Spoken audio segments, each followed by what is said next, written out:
Hi friends, Wednesday morning 4:30க்கெலாம் எழுந்திரிச்சாச்சு. கொஞ்சம் ஒர்க்லோட அதிகமாக இருக்கிறனால ப்ரெஷர் இல்லாமல் ஃப்ரீ மைண்டோட வேலை பார்ப்போம் அப்படின்னு சொல்லிட்டு கொஞ்சம் ஏர்லியராகவே எழுந்திரிச்சாச்சு. நேற்று ஆஃபீஸ் முடிச்சுட்டு வர்றப்ப சந்தை போட்டிருந்தனால ஃப்ரூட்ஸும் கொஞ்சம் வெஜிடபிள்ஸும் வாங்கிட்டு வந்திருந்தேன். பச்சை முச்சை சீசன் ஆரம்பிச்சிருச்சு. அதனால இது எங்களுக்கு ஃபேவரேட்டு கூட. நல்லா இதில் காரக்குழம்பு அண்டு குருமாலாம் வச்சோன்னா ரொம்ப டேஸ்ட்டாக இருக்கும். அதனால் பண்ணிடலான்னு சொல்லிட்டு அந்த பாட்டிமா சொன்னாங்க, இன்னும் வியாபாரம் ஆகலைப்பா, 80 போட்டது போக மாட்டேங்குது, 60 எடுத்துக்கோங்க, நீங்களாவது வாங்குங்கன்னு சொன்னனால வாங்கிட்டு வந்தாச்சு. வாங்கிட்டு வந்துட்டு அதில் இன்றைக்கி காரக்குழம்பு பண்ணிடலாம் அப்படின்னு சொல்லிட்டு ரெடி பண்ண ஸ்டார்ட் பண்ணியாச்சு. என் பொண்ணு மார்னிங்க்கு பூரி பண்ணிடுங்கம்மா அப்படின்னு சொன்னனால பார்த்தா கொஞ்சம் ஆயில் கம்மியாக இருந்தது, பூரிக்குரிய ஆயில்.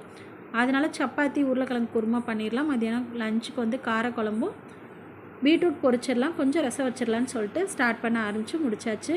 பாப்பாவுக்கு இன்றைக்கி ஆனுவல் டே ப்ராக்டிஸ் போய்கிட்டு இருக்கு, டான்ஸ் ப்ராக்டிஸு கிளம்பிட்டா.